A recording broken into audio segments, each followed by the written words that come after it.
Here we are. Do you feel sort of enlivened by the Jubilee week? I'm afraid not. No. I'm a monarchist, as I believe that we should have a monarchy because it's better than the alternative. But I'm not really much of a royalist. Right. I don't have. Obviously, everyone loves the Queen, but I think that it's hard not to love the Queen. Well, sure. I do actually, very unpopularly, have some criticisms of falling into politically correct habits before she needed to and giving in to things she shouldn't have done. And I have to say, I think I am very, very far back in the queue for honours.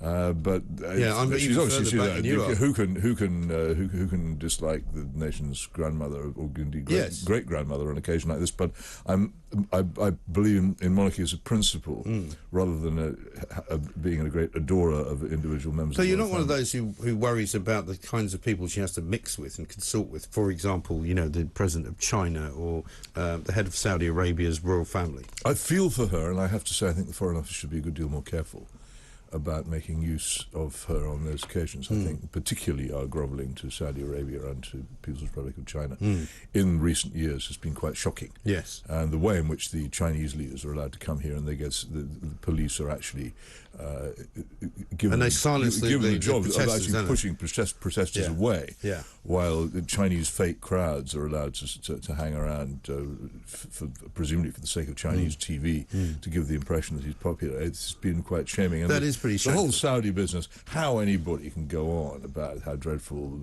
Vladimir Putin is, while at the same time having consorting with the Saudi regime, I'm not sure. If you don't like the one, and I don't like either of them, then you don't like the other. No. And it's just bizarre, the kind of contortions which British politicians and the royal family are made to go. Is that not the fault of the civil service more than it is the royal family? In terms of the royal family, they have almost no choice.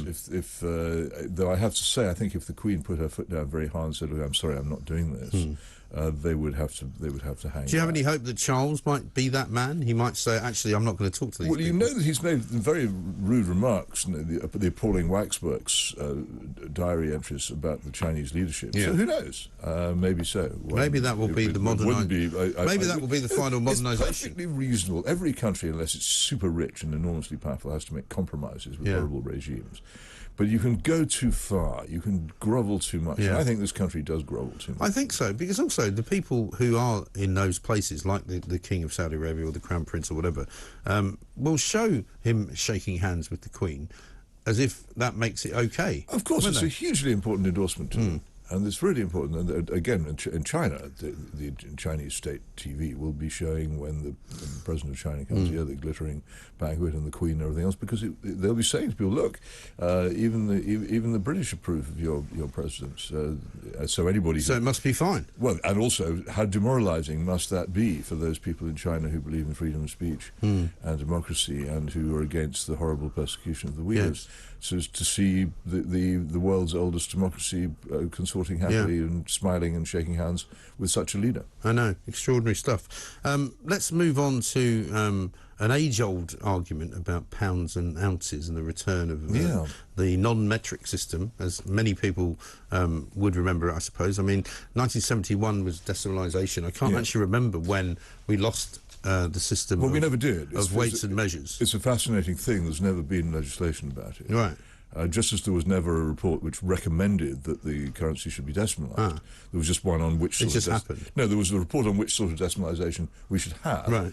But it was presupposed that we would have it. And with metrication, there's never been a parliamentary debate, as far as I know. Because I'd only just mastered... after which it's been made the law of the land. Right. And it isn't. People plainly don't. I mean, I only just mastered pounds, shillings and pence when they changed it in 1971. These things are... fundamentally, they have a lot to do with the level of your education system. And we were all taught constantly, we taught our times tables as one of the first things we learned. And once you do that and you do mental arithmetic, the whole thing is much less daunting. But I see Mary Beard, the famous classicist, has been moaning about on another radio station about the suggestion that we might, if not go back to, then certainly have more toleration for what's her objection to it? Well, I think she just thinks it's too complicated. But here's the problem. What happened was not that we said, OK, let 1,000 flowers bloom, let's have one set of measures and the others working together at the same time. People want them. We actually prosecuted people. The famous case, Steve Thoburn, the most prominent of these, prosecuted for selling bananas by the pound. and quite ruthlessly prosecuted as well. And all kinds of appeals against his conviction were refused. And why go to those lengths? When yet the effect of it was huge. There's a covered market in Oxford where I live, and I would ask people to sell me things in pounds, and they'd look around in case they were... No, honestly, really? they were afraid, because it's very... Wow. It's hard being prosecuted. Well, I go to Borough Market on a regular basis, and to be honest, it hasn't ever occurred to me, because I will buy... So, for example, I would buy some tomatoes. I'll pick up, the sort of the vine tomatoes, and there may be 6 on there or 5 on there. I don't actually look at how much they weigh. I don't worry about how much they weigh. This is what's happened. Nobody tells me. Nobody knows what the modern measurements are. It's famously said that if you gave the weight of a baby in kilos, people wouldn't know whether it was the size of a baby elephant or a large tomato. Right. And it's impossible to tell, because no one has a mental picture in their mind of these completely invented... These measures were invented by revolutionary bureaucrats in France at the end of the 18th century. Right. And they have no relation... So did they use pounds and ounces in France as well? They still do. I've bought butter in pounds from a Normandy farmer. Right. And if you go into a French bar, what you ask for if you want draft beer is a demi. It's not half a litre. Right. It's roughly half a pint. Okay. These things still persist. And we still buy pints of beer here. We're allowed to. The French, of course, are officially not. But this is the thing. For 200 years, the French have been forced by law to have the metric system. But still, in many private transactions, they use what are effectively customary, as I call them, measures. Right. I dare say I went to when I hear he was selling delicious Normandy butter, and he's basically, how many livres do you want? Right. Nothing, no mention of kilograms. It's interesting, isn't it? Because, for example, and they still do I'm asked occasionally, not very often, how tall I am, and I have no idea how many metres I am. I think it's 1.69 or something. Well, it's always 1 point sure. something, isn't it? Yeah. Well, so what is that? And it's in my passport, but I still don't know. If you were 2 metres tall, you'd be a monster. Yeah. Because very few people are higher than that, but it's always 1 point something. Something or other, yeah. The thing about whereas I know that I'm about 5'10" and a half. Yeah. Well, a foot is a foot. Yeah. The old measures, the reason why people like them and why they persist is they're actually based on the human body and on normal life. A pound is pretty much what you can hold in your hand. Right. A pint is what you can drink in a glass with pleasure, and all the other measures based on that. Also, they're more dividable. But this is the other weird thing, is that, in Europe you go and everything's in kilometres, all the signs are in kilometres, but if you are, and we used to, I remember when I was in Europe, in various different stories covering them, it would be so many clicks, as you would say, to wherever it was you were going. But in this country, we still do it in miles. And in America, they still do it in miles. And I still feel more comfortable with miles. So it's a sort of a false dawn, in a way, isn't it? In the US Army, they think that KM, the abbreviation for kilometres, stands for Kraut miles. But there's a lot of attempts to get the Americans to go metric, but they fail because people don't want to. And in Canada next door, it's absolutely fascinating. In French Canada, you can still see signs up on arches saying there's so many pieds, so many feet tall, or so many pouces, inches. So you learn the French terms for feet and inches in Canada, because they still use them. You buy a 14 ounce steak in the city of Montreal, not a 14 ounce, but also not. Although Canada has been officially metricated, I think now for 40 years, still people continue to use. I mean, if you went into a hamburger joint and they were offering you a quarter pounder, and they started telling you it was something else in, I don't know what it would be in, you'd go, sorry, I don't know. In Quebec, they call hamburgers en bourgeois. Yeah. But I mean, it's like that great, I don't know what it's like that great scene in Pulp Fiction when they talk about the quarter pounder. What do they call a Big Mac? I don't know. I didn't go to McDonald's or whatever it is anyway. Yeah. But yeah, it's weird. If people are left alone, they will stick to customary measurements. And that's what it used to be pretty much the case. That if you had a common law country where laws had been developed over centuries by custom and practice and by the courts, then you would have customary measures. Or if you had a top-down dictatorship, you would have metric measures. Right. Metric measures are a symbol of top-down bureaucracy. Everything has to be rigid, uniform, cold, inhuman, dictated. And people want them, they can have them. There's no reason, especially in the age of computers. Right. You can convert one to the other with extraordinary ease, and it's not difficult. But is this just an age thing? Is it you and I sitting here like two old guys talking about what used to be? Because Boris Johnson's obviously talking about bringing it back. Well, he says he is. I asked this question partially rhetorically. Would my children care I'm not sure they would. Well, they might not, but no, but they might come to care. I didn't care about it when I was a child because it was normal. Yeah. Now people try to take it away from me. I do begin to care. As I feel, I wondered why was it that I minded. Yeah. I couldn't work out why I minded. And people, the metricators, the sort of Geoffrey Howe types, would always say, "Well, why do you make such a fuss about it?" But that's what they say about everything. I worked out the reason. It was because they thought it was so important. Yeah. They think that a completely regularized, decimalized, metricated society, in which we're all told what to do, is the kind that they want. I think a society in which we do more or less what we want and are only told what to do when it's absolutely necessary is preferable. It's all about freedom. Yes. And that's why I stick at it. Yes, I think that's a very good point.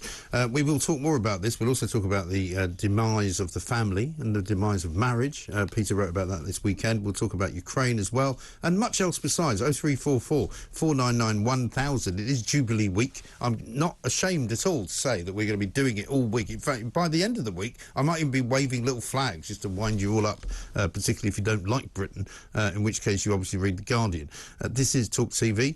We'll be back after this.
Welcome back to the Independent Republic of Mike Graham. Time flies. It's 20 minutes past 11. But talking to Peter Hitchens about the metric system and the old imperial system, Peter, you were telling me that they tried to metricate time. Oh, the French revolutionists tried to do everything by 10, and you can in French antique shops get these beautiful, decimal clocks, 10-hour days. So 10-hour days. They tried 10-day weeks as well. Of course, they were very unpopular because how do you do that? Sunday only came around a lot less often than it used to. So one of the reasons why it didn't work. But how would you make a 10-hour day? Well, the problem with time is that actually time derives from both the rotation of the Earth and also from the Earth's orbiting the Sun. Right. And you can't really alter it, and it doesn't divide very well by 10. They changed all the months as well. The French had 10 months. Revolutionary. I think they had 12, but they were revolutionary months, and they had lovely names. About being fruitful and the month of harvest. It's amazing. Beautiful, but they had to give it up because it simply didn't fit. But imagine the amount of time reality. they actually spent trying to work all that out. Well, they were idealists. They wanted to completely remake the world, and that was the whole point of the metric. That's fascinating. System. It was a total. They started the world from the year one again, right? And everything was a new beginning. Of course, the new beginnings turned to be horrible. They ended up cutting each other's heads off the whole time, and it was a complete disaster. And that's why even Bonaparte eventually said, people are sick of this being forced on them. Let's lay off. Let's go back, because when I try to explain to my children, for example, about the old system of currency, where we had, 20 shillings to a pound and 12 pence to a shilling, and what a florin is and what a farthing was and all of that, they look at me as if I've gone completely mad, and they go, why would you even do that? What about a guinea? And you'd buy something for 50 guineas, which was obviously £50 and 50 shillings. It's shillings. just a way of lawyers and people putting their fees up, making them sound smaller than they were. But I mean, I don't think I'd want to go back to that. I'm quite happy with the decimal currency, to be honest. Well, the thing was that it was worth so much more, and the other thing was it was a different world. Yeah. An awful lot of things were really priced in shillings. Pounds didn't come into it. No. You buy a substantial in the late 1960s, a substantial paperback book for 5 shillings. Right. It's not even, people say 25p, but it doesn't convert. No. It's a completely different currency. It sounds very different to 5 shillings. People for different, well, it was a different sum. It was kind of more romantic in a way, wasn't it? A florin. Well, sounds great. The coins were beautiful, and the older coins, which still had a lot of silver in them, you rub them on your sleeve, they'd come up wonderfully bright. Then the government tried to pay off our enormous war debt to America, which we still haven't done, by the way. Called in all the shillings, which had a lot of silver in them, and melted them down, and instead sent out sort of tin shillings. Which I became fascinated as a child because we used to go across Europe to camp in Italy every summer, and when I discovered that they had shillings in Austria, albeit that they spelt it slightly differently, I thought, this is great. And we used to collect coins because you'd have to go, I mean, my father was famously not particularly well off, but we would always be emptying our pockets out at various border points to change money from, Austrian shillings into Italian lira, or back into Deutschmarks, or back into French francs. Yeah, but most of the money would blow away in the wind, especially the old French francs. I mean, it wasn't even aluminium, it was so large. And they had those tiny coins in Europe which were literally worthless, but you sort of ended up with loads of them somehow. Yeah, I came away from Moscow where they still had a coinage in the Soviet Union, because the money had been protected from inflation for many, many, many years, and there were Kopek coins, which were quite good for unscrewing things, and also for telephone calls, which now would be worth such a small sum of money, it'd be impossible to calculate. Yeah. But the English coinage was, I'd say, rather beautiful. Particularly, it was a treat to get a half crown. Well, do you remember, was it a tuppence that was the sort of the very hard-edged coin? The threepence. Was it threepenny bit, as it were, which had loads of sides, and then the sixpence was quite small. I remember I had a few farthings, and the old pennies were huge. I've actually got somewhere a load of old pennies with Queen Victoria's face on them. They were history lesson in your pocket. You would regularly get Victorian pennies, 100 years old in your change, and you get a lot of Latin on them as well. It was very educational. It was. Brings me back to the point where now I've spent probably the best part of the last 2 weeks saying, I must get some cash, because occasionally you do want to give it to somebody, or you want to spend it. I've literally had no cash in my pocket now for at least 2 weeks. I have all kinds of strategies for getting it. I'm slightly unsure about that. I've found a cash machine in London which gives you £5 notes. Have you? And then, I won't tell you where it is though.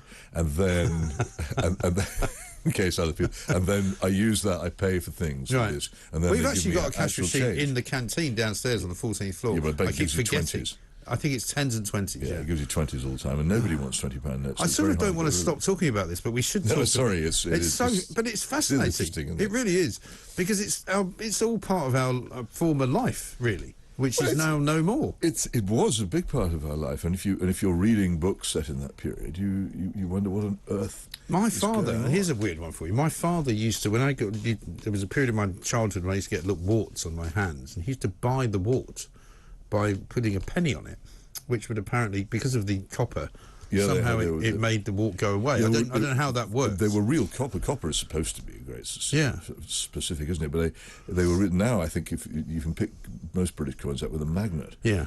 As they don't have much. Very weird. It's devaluation. It's a sign of a devalued society. It is. To me.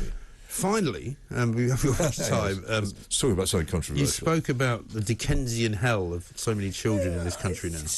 What happens to so many children in care homes and constantly shifted from one foster home to the other, and most importantly of all, it seems to me, for children having no fathers in their lives. And this number grows all the time.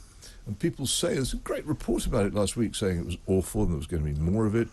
And all it called for was more money to be spent on looking after them. Well, okay, you can't be against trying to save them, but the real problem is exactly at the same time. What's happened in this country is people have given up getting and staying married. Now, this is great for adults. It's total adult liberation. It's the Adult Liberation Front. But the effect on children is catastrophic. And of course, in well-off families where they pass from one comfortable home to another and everyone tries to be nice, it doesn't work out too badly. But among the poor, where marriage used to be very strong, among the poor, it's catastrophic. And we need somebody to describe just how bad it is, I think. And probably we need a Dickens, which in these days would be a television drama series, explaining just what an awful life these children lead. But of course, they're at 18, they're just bummed out. Yeah, but of course, in the current society in which we live, it would be championed, wouldn't it? Because the fact that you broke up would be a good thing. And the fact that you had two mothers instead of a mother and a father would be championed. Change. If you go back to the 19th century, the beginning of the Victorian era, people lived very differently. It was much more licentious, and people behaved. And everyone says, well, the Victorians are very crabby and put trousers on piano legs and stuff. Well, maybe they did, but the fact was what they were trying to do was to bring back a society which had gone seriously wrong into some sort of order. It could happen again. And you notice now, and there are people even on the feminist side beginning to say, well, did we do the right thing? All this porn? Have we actually liberated ourselves? You begin to see some doubt on what you might call the moral left about whether what they did was right. And I just wonder whether we're not due for a counter-revolution in these things, in which case let's help to start it. A moral revolution. The only worry I would have about that was that the people who would be running it would have a completely different set of morals to the Victorians, for example. Well, I don't know.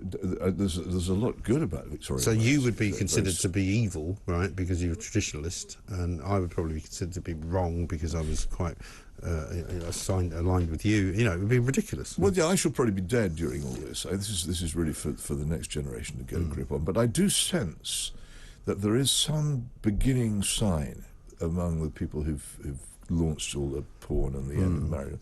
They're just beginning to wonder whether, in fact, what they did has been quite as big a triumph as they thought. And that, I think, is growing. And it may take 10 or 15 or 20 years, but I think there will be some sort of counter-revolution at some point. I think you may well be right. Fascinating. Fascinating. More fascinating than ever, I think.